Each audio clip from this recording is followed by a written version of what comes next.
Israel's bold, game-changing operation against Iran, known as Days of Repentance. Israel just unleashed a powerful three-wave airstrike against Iranian military sites, a move that sent a direct message to Tehran.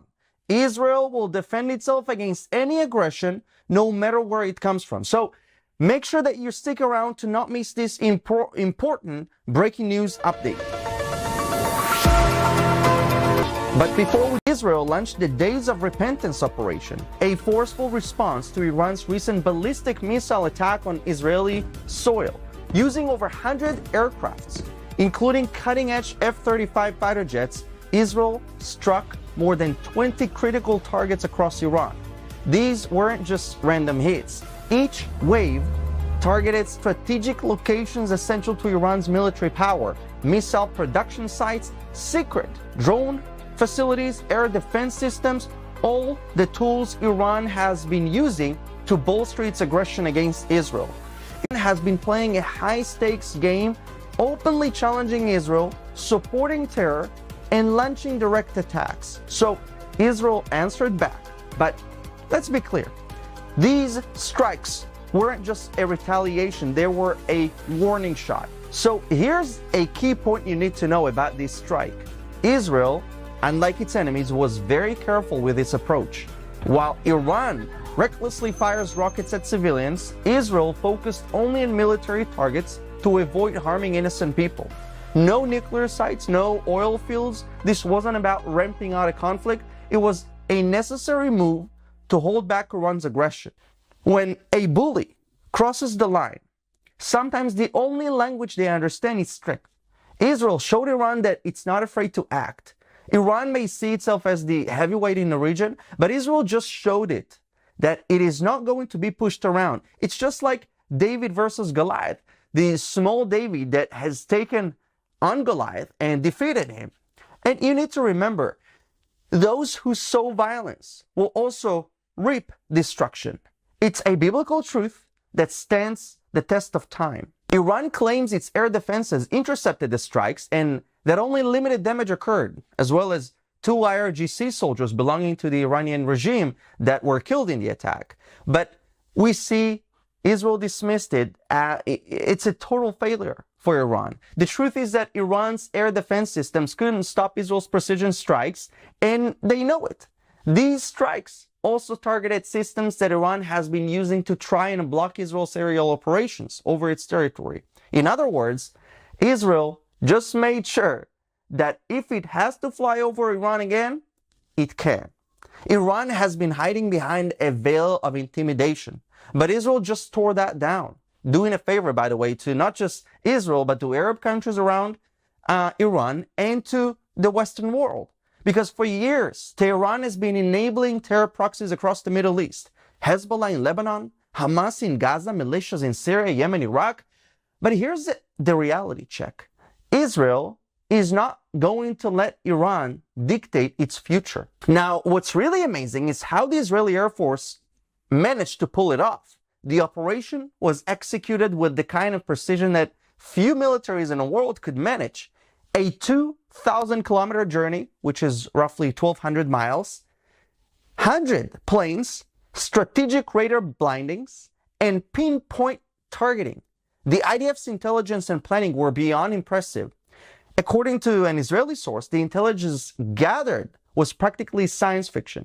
I can now confirm that we have concluded the Israeli response to Iran's attack against Israel. We conducted targeted and precise strikes on military targets in Iran, thwarting immediate threats to the state of Israel. The Israel Defense Forces has fulfilled its mission. If the regime in Iran were to make the mistake of beginning a new round of escalation, we will be obligated to respond. Our message is clear. All those who threaten the state of Israel and seek to drag the region into wider escalation will pay a heavy price. We demonstrated today that we have both the capability and the resolve to act decisively, and we are prepared on offense and defense to defend the state of Israel and the people of Israel. Israel knew exactly where to hit, and it hit hard. I know that the regime officials are trying to play it down, but it's because they're too embarrassed to admit it. In wars, by the way, intelligence is key. It's the backbone of power. And in a region where knowledge is survival, Israel's level of preparedness is a lesson in self-defense. It's better to be proactive than reactive, especially when you're surrounded by threats. And you have to remember, even King David didn't wait for Goliath to strike first. He took the initiative and won. Now, I want to pause for a second and talk about the name of this operation, Days of Repentance. That's an interesting name for a military operation. And it wasn't chosen lightly. In Jewish tradition, the Days of Repentance lead up to Yom Kippur, a time of reflection, accountability, and seeking forgiveness. Israel is calling out Iran, calling them to account for their actions and to understand that their violent path has consequences. Iran's government is leading its people toward destruction, and Israel is drawing a line. This isn't just a warning to Iran, it's a wake-up call for the world. Because for years, Iran has used its proxies to attack Israel and spread chaos across the region. However, now the tables have turned. The days of repentance, they're not over. Not for Iran, not for anyone standing in the way of peace. Look, there is a time for patience, and there's a time to act. Iran has ignored every warning, every diplomatic measure, every ounce of restraint Israel shown. And now they're seeing the consequences. Israel is not going to be held hostage by terror, not today and not ever. Before these strikes, by the way, Israel gave the US a heads up, but it made it very clear that this was Israel's mission, not outside help, not interference. The Biden administration, by the way, recognized Israel's right to defend itself, but there is always a but, urged caution around Iran's nuclear sites. Here's the thing. The whole world is watching, and they know what's on the line. If Israel's allies don't stand with us now, they're showing every rogue regime out there that they're soft. Thankfully, representatives like House Speaker Mike Johnson and others in Congress have made it clear that they have got our back, fully supporting Israel's right to hit back and defend itself. But meanwhile, leaders from the United Kingdom and other allies called for restraint. Let me say this. If these nations were enduring even a fraction of the threats Israel faces, they would be acting too. Israel is making decisions not based on world opinions, but on what's right for its own people. And that's what true leadership looks like. The world can't keep playing neutral. Evil grows when it's ignored. And Israel is standing against it because it must. The fight against terror isn't a task that can be outsourced or sidelined.